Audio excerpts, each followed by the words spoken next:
On va parler de ces actualités avec vous, Thierry Cozic. Bonjour. Bonjour. Merci d'être notre invité, sénateur socialiste de la Sarthe. Vous êtes chef de file du budget pour les socialistes ici au Sénat. On va évidemment revenir sur cette actualité budgétaire, mais d'abord on commence par les unes de la presse régionale. On en a sélectionné 3, on va les regarder ensemble. D'abord la une de la dépêche présidentielle, Le Pen bientôt hors jeu, c'est la question à la une du journal. Le procès des assistants parlementaires du Front National qui s'ouvre donc aujourd'hui devant la Cour d'appel de Paris. L'enjeu est de taille pour Marine Le Pen, condamnée à l'inéligibilité en première instance. Elle risque d'être privée de présidentielle. Deuxième une, c'est celle de la montagne. Le commerce, enjeu majeur à la campagne. À l'approche des municipales, la question de la vitalité des centres-bourgs s'impose comme un dossier essentiel. Et puis dernière une, c'est celle de Ouest France. En Iran, le régime contesté répond à la rue par la force face aux contestations qui tiennent la rue de nombreuses villes depuis fin décembre. Le régime des mollahs a recours à une répression meurtrière. De quelle une avez-vous envie de nous parler ? Écoutez, peut-être la une de la dépêche sur Le Pen bientôt hors jeu. Je crois que c'est aussi assez significatif. Il n'y a pas de justiciable. Tout le monde est justiciable en France et je crois que c'est aussi la force de la République. Je rappelle quand même qu'il y a des détournements de fonds publics derrière cette affaire. Il n'y a pas de raison que Marine Le Pen, comme un autre, ne serait pas justiciable comme les autres. Moi, plutôt sur cette une, ça me rassure de me dire qu'à un moment, on a la capacité, quel que soit son statut aussi, d'être condamné. Et je crois que c'est aussi important. Vous avez entendu hier Jordan Bardella qui s'est exprimé, on l'a entendu dans le journal. Il serait profondément inquiétant pour la démocratie que la justice prive les Français d'une candidate à la présidentielle donnée aujourd'hui comme favorite du scrutin. C'est ce que dit le président du RN. Qu'est-ce que vous dites de cette déclaration ? Écoutez, moi, simplement, je ne vais pas préjuger du résultat du procès. Simplement, il y a une procédure en cours. Il n'y a pas de raison aujourd'hui qu'elle ne soit pas justifiable comme les autres. Et donc là, on va attendre la suite. Simplement, je pense qu'à un moment, il faut aussi il y a des règles, on a une constitution, il y a des règles, il y a un état de droit, il faut le respecter, et c'est valable pour le président de la République comme pour les autres. Et la question de l'exécution provisoire qui a été mise en débat après cette décision, il faut la revoir pour vous ? C'est pas qu'il faut la revoir, c'est qu'à un moment, le Parlement l'a votée à l'unanimité. Je ne vois pas pourquoi. Aujourd'hui, quand ça s'applique, il faudrait revenir dessus. Enfin, il y a un moment, il y a une décision qui a été prise, elle a été prise collectivement. La règle de l'unanimité, je ne vois pas pourquoi on reviendrait dessus aujourd'hui. Selon les derniers sondages, Jordan Bardella est une meilleure chance de victoire pour le Rassemblement national que Marine Le Pen. Est-ce que pour vous, il a un adversaire plus difficile à battre ? Écoutez, tous les adversaires sont difficiles à battre. Simplement, aujourd'hui, laissons la campagne. Il y a encore un peu de temps d'ici la campagne des présidentielles. Laissons les choses se faire. Il y aura des candidats un peu partout, le débat s'organisera. Je reste persuadé qu'aujourd'hui, Jordan Bardella... Est-ce que politiquement, pour vous, pour les socialistes, l'inéligibilité de Marine Le Pen, ce serait une mauvaise nouvelle ? Écoutez, la question n'est pas là. Simplement, nous avons des adversaires. Le RN est un adversaire. Que ce soit Jordan Bardella ou Marine Le Pen, nous le traitons de la même manière. On va parler du budget, puisque vous êtes le chef de file du PS au Sénat sur cette question du budget. Le projet de loi de finances qui revient aujourd'hui dans l'hémicycle de l'Assemblée nationale, et c'est le texte du Sénat qui va être examiné. Mais Stéphane, on va voir avec vous justement ce qu'il va se passer maintenant. Oui, les députés vont donc reprendre l'examen du budget de l'État. En théorie, jusqu'au 23 janvier, ils vont plancher sur le texte voté au Sénat fin novembre, puisque, rappelez-vous, il n'y a pas eu d'accord en commission mixte paritaire entre députés et sénateurs. Le projet de loi de finances poursuit donc normalement la navette parlementaire en deuxième lecture. D'abord à l'Assemblée nationale avant de revenir au Sénat. Impossible de vous dire précisément quand il sera de retour à la Chambre haute. Ça dépend de si les députés rejettent la partie recettes, si le gouvernement déclenche le 49.3 ou si les députés vont bien au bout des débats. Et ensuite, après le Sénat, le texte retournera à l'Assemblée puisque les députés ont le dernier mot. Et sur quoi va porter la discussion à l'Assemblée, Stéphane ? Alors d'abord sur le déficit. Le gouvernement veut ramener la copie budgétaire à moins de 5% de déficit pour l'année prochaine. Pour le moment, après les mesures votées au Sénat, le ministre de l'économie estime que nous sommes à 5,4% de déficit. Ça veut dire qu'il faut encore trouver 11 milliards d'euros pour rééquilibrer la copie. C'est bien là tout le problème.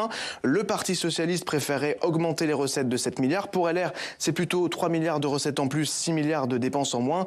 On voit bien que tout le monde n'est pas d'accord. Et oui, parce que sur le fond, il y a toujours des divergences. Tout à fait, ça concerne beaucoup de mesures. On peut parler ici de la surtaxe de l'impôt sur les sociétés pour les grandes entreprises. entreprises, la taxe sur les holdings ou encore l'impôt sur la fortune improductive. Ça, ce sont des demandes que vous faites, Thierry Cozic, avec le Parti socialiste. Il existe aussi des divergences sur la prime d'activité que certains veulent réduire. Bref, c'est compliqué de mettre tout le monde d'accord. Écoutez d'ailleurs ce qu'en pense le sénateur LR Olivier Paccaud. C'était au micro Public Sénat de Quentin Calmet. Le gouvernement est pris à son propre piège. Il n'a tendu la main qu'aux socialistes et aujourd'hui il est encore plus obligé de l'attendre. Donc je ne sais pas, il va falloir qu'il y ait une mutation génétique pour que la main se démultiplie. Il a beaucoup cédé au Parti socialiste et ça ne suffit pas. Les socialistes sont des maîtres chanteurs, mais ça marche. Ça a marché. Donc, je comprends qu'il continue. Mais le problème, c'est que d'autres ne sont pas dans cet état d'esprit. C'est un piège dans lequel le gouvernement s'est lui-même plongé. Thierry Cozic, je vous interroge sur ce que disait votre collègue, le sénateur LR Olivier Paccaud. Est-ce que le PS peut faire des efforts encore pour obtenir un accord? Est-ce que c'est à vous de faire des efforts? Non, mais simplement un moment. Je crois quand même que dans la situation, on va regarder. Je veux dire quand même que sur la situation, je suis particulièrement inquiet. Plus ça va, plus j'ai l'impression que la voie de passage est de plus en plus étroite.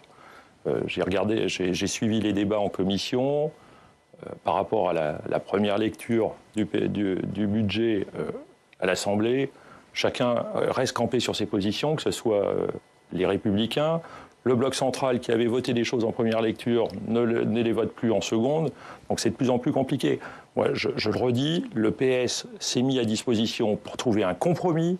Un compromis nécessite que tout le monde soit d'accord pour avancer sur un texte. Les Français attendent un budget, les collectivités en ont besoin, l'économie en a besoin. Globalement, tout le monde est d'accord. Mais est-ce que vous êtes des maîtres chanteurs comme Non, mais c'est simplement qu'on est dans un moment où le Sénat, et notamment la majorité sénatoriale, est revancharde. Et revancharde avec la sortie ratée du gouvernement de Bruno Retailleau. Il y a des positions. Je siégeais dans la CMP, sans en dévoiler les contours. Je pense qu'il y avait un moyen de trouver un compromis et d'avancer. Simplement, mais quel moyen ? Des moyens de s'entendre sur des choses. Donc il y a une voie de passage. Je pense qu'il y a une voie de passage, mais elle est de plus en plus étroite puisque chacun est en train de se durcir sur ses positions. Je pense qu'il y a une voie de passage. Il faut que chacun accepte un peu de mettre d'eau dans son vin, comme on dit, et notamment les Républicains. Mais elle est où la voie de passage ? Sur quel sujet ? Notamment en matière de recettes fiscales. Aujourd'hui, on a une droite qui nous fait état de sérieux budgétaire et qui, au final, a accroît le déficit à la sortie sur le budget du Sénat. Donc je crois que, vous savez, ce que nous revendiquons, nous venons d'en parler, nous pensons qu'aujourd'hui, il faut mettre à contribution les plus grosses entreprises de ce pays, ainsi que les plus fortunées. Il y a un certain nombre de propositions qui ont été faites, que ce soit la surtaxe IS, que ce soit la taxe sur les holdings, qui sont des recettes sur lesquelles on compte, sur lesquelles le gouvernement semblait d'accord d'avancer, qui est une piste. Et justement, Stéphane, sur le fond, pour essayer de rapprocher les points de vue, des réunions sont organisées au ministère de l'économie. La dernière, c'était hier. Oui, des réunions collectives avec la ministre du Budget auxquelles participent les macronistes, Horizon, les Républicains, le Modem, l'IOT ou encore le Parti Socialiste. RN et LFI, eux, n'ont pas été invités. Le PCF et les écolos ont refusé de rejoindre ces discussions. Alors, lors de ces réunions, les parlementaires tentent de trouver des points de convergence, mais le gouvernement parle aussi certainement d'utiliser l'article 49.3 qui permettrait d'adopter le budget avec les mesures choisies par le Premier ministre sans se risquer à un vote positif des députés qui serait très difficile à obtenir. Mais d'un autre côté, ça l'expose à une censure. Une autre piste, plus sûre pour la survie du gouvernement, ce sont les ordonnances, un outil jamais utilisé pour le budget, mais qui ferait entrer en vigueur la première version présentée par le gouvernement. Il y a encore beaucoup d'inconnus sur cette possibilité-là. Thierry Cozic, le PS avait demandé à ce que le gouvernement n'utilise pas le 49.3. Est-ce qu'aujourd'hui, finalement, c'est la voie la plus simple pour qu'on puisse obtenir un budget comme vous l'appelez de vos voeux? Écoutez, sur le 49.3, je le rappelle, la Constitution donne le pouvoir au gouvernement au Premier ministre d'engager le 49.3. Aujourd'hui, c'est de la responsabilité du Premier ministre. Sur le fait de recourir au 49.3, ce qui est intéressant, c'est d'avoir trouvé un texte de compromis pour pouvoir le déclencher. Je considère, vraiment ça n'engage que moi, que le débat parlementaire s'est tenu, nous sommes allés très loin dans la réflexion, dans l'étude de ce budget, et qu'à un moment, il faut aussi siffler la fin du jeu. On est à 2 mois d'une échéance majeure que sont les élections municipales. Je crois que les Français aujourd'hui attendent autre chose que la classe politique qui s'écharpe sur un budget, plus personne ne comprend rien, et je peux en témoigner en tant qu'élu local. Nos concitoyens ne comprennent plus ce qui se passe. Je crois qu'il est temps qu'à un moment, on ait une voie de sortie, et le 49.3 en est une. Mais est-ce que vous savez comment s'est passée la réunion d'hier ? Non, j'ai pas eu d'écho sur la réunion. J'imagine que chacun a présenté ses orientations, ses lignes rouges, et que l'objectif, c'est de trouver... Mais quel compromis vous êtes prêt ? Quelle ligne rouge vous êtes prêt à lâcher, vous ? Écoutez, nous, on est très clair. On souhaite qu'il y ait de la justice fiscale. Donc ça veut dire que, je le redis, les plus riches soient mis à contribution. On a proposé même une taxe Zuckman ultra light pour on les a compris patrimoines. ce que vous souhaitez, mais qu'est-ce que vous êtes prêt à lâcher pour qu'il y ait un compromis ? Écoutez, après il faut regarder globalement, parce qu'aujourd'hui, on est face à... Le compromis, il nécessite d'avoir plusieurs interlocuteurs. Le gouvernement, aujourd'hui, a des échanges avec le Parti socialiste, nous écoute, on échange, on avance, mais il faut aussi élargir le cercle. Et il faut, moi j'appelle notamment la droite républicaine, à un moment, à se mettre aussi autour de la table et de faire état de ces revendications. Il y a une voie de passage, on est tous d'accord. Entre LR et PS. Entre LR et PS et puis le bloc central. Enfin, l'arc républicain tel qu'il existe aujourd'hui fait que normalement on doit trouver une voie de passage. Donc vous êtes optimiste sur le fait qu'on ait un budget d'ici janvier ? C'est le propre de ma façon de penser. Je suis toujours très optimiste. J'ai quand même le sentiment qu'on doit y arriver.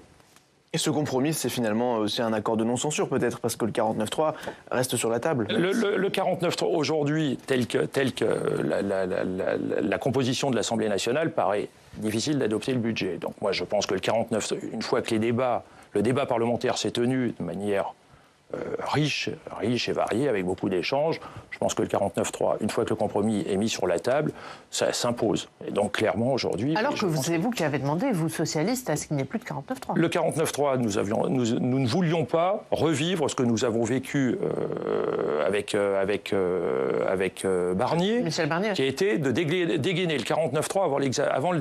Mais est-ce que là, vous vous dites, on a fait une erreur c'est pas de faire du non 49.3 une condition. Non, après, il n'y a pas d'erreur, parce que ça a eu le mérite d'ouvrir le débat, de laisser le débat parlementaire se tenir.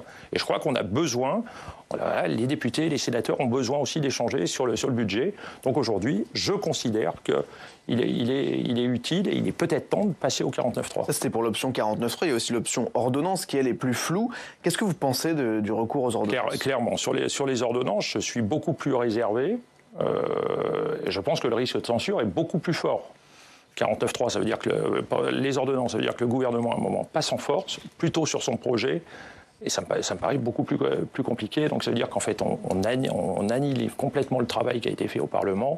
Et donc là, je suis quand même beaucoup plus réservé sur les ordonnances. L'Assemblée nationale qui va examiner aujourd'hui le texte du Sénat, est-ce que derrière le Sénat doit réexaminer à nouveau le texte, ou est-ce qu'il faut faire comme sur le budget de la sécurité sociale, laisser désormais la main à l'Assemblée ? Mais vous savez, je redis, on est dans un moment particulier, une droite sénatoriale revancharde, dogmatique, on l'a vu sur ce budget, ne veut absolument aucune nouvelle recette, ne veut pas bouger sur ça. Et donc, en fait, on s'est exclu du jeu. Je le dis clairement. Sur le PLFSS, le Sénat a été outrancier dans le projet tel qu'il est sorti du Sénat. Il a été éjecté en dehors. Et il se passe exactement... Et là, vous souhaitez qu'il y ait un nouvel examen au Sénat, ou vous dites que c'est préférable que le Sénat ne l'examine pas à nouveau et que ce soit l'Assemblée qui ait le dernier mot ? Écoutez, moi, je suis parlementaire, je suis là aussi pour pouvoir échanger. Donc, dans les faits, il serait intéressant qu'on puisse continuer l'échange. Simplement, à un moment, si c'est pour ressortir la copie telle qu'elle est sortie en première lecture, je ne vois pas l'intérêt, clairement. Un dernier mot, Stéphane ? Oui, là-dessus, en fait, c'est aussi le rôle du Sénat, d'être cette deuxième chambre qui fait contrepoids, mais qui n'est pas décisive. Ça n'avait pas été le cas avec Michel Barnier et François Bayrou, mais le Sénat, finalement, retrouve sa place. Retrouve sa place. Alors, il y a un sujet, quand même, sur lequel je crois qu'il faut qu'on soit particulièrement attentif. D'ailleurs, hier, j'ai publié dans un grand quotidien français une tribune demandant à l'Assemblée nationale de faire attention à ne pas vassaliser les collectivités territoriales. Et justement, je suis très inquiet du sujet collectivité territoriale et le budget. Et on va parler des collectivités, des maires et de ce qu'ils attendent de ces discussions budgétaires. On va aller chez vous dans la Sarthe, on va au Mans. Bonjour Serge Danilo, merci beaucoup d'être avec nous, rédacteur en chef au Maine Libre. Serge, avec vous, on va continuer à parler de ces incertitudes autour du vote du budget avec les conséquences sur le terrain auprès des maires. Oui, moi j'avais une question à Thierry Cozic, puisque depuis le début janvier, vous arpentez les routes sartoises pour aller à la rencontre des maires qui présentent leurs vœux. Alors c'est des vœux tout à fait particuliers cette année. Ils sont dans un flou total, ils ne peuvent pas commencer le début d'un budget, et puis dans 2 mois, c'est les élections municipales. Qu'est-ce qu'ils vous disent? Ils doivent être exaspérés devant le spectacle auquel ils assistent dans les 2 chambres. Exaspéré, bonjour. Exaspéré, je ne sais pas si le terme est exact. Il y a une forme de ras-le-bol, d'autant plus qu'on sort quand même d'un mandat qui a été particulièrement difficile. 2020-2026 a été un mandat très compliqué pour les exécutifs locaux, que ce soit la crise du Covid, la guerre en Ukraine, avec les difficultés, la crise politique, parce que la dissolution ratée est aussi un élément. Simplement, vous savez, il y a une capacité de résilience chez les élus locaux qui fait qu'à un moment, ils s'adaptent. Simplement, quand même, il y a une vraie inquiétude sur le budget en cours. Certes, ce n'est pas tant le fait qu'il n'y ait pas de budget d'adopter, c'est plutôt ce qui est annoncé. C'est qu'aujourd'hui, l'État, et notamment le gouvernement, veut mettre à contribution les collectivités territoriales de manière extrêmement importante. Je rappelle que l'effort qui était demandé dans le projet initial, c'est près de 15%, quand on sait que le poids des collectivités territoriales dans l'endettement, c'est 8%. Donc aujourd'hui, on voit que l'effort est considérable. Je suis très inquiet, je le redis. Cette tribune hier, elle avait vocation aussi d'interpeller les députés pour dire attention, les collectivités territoriales ne peuvent pas être la variable d'ajustement budgétaire. Je crois que là, il y a un vrai risque. Le travail qui a été fait au Sénat a amenuisé l'effort qui a été fait. Il ne faudrait pas qu'on utilise l'instabilité pour remettre à contribution fortement les collectivités qui sont des acteurs majeurs dans les territoires.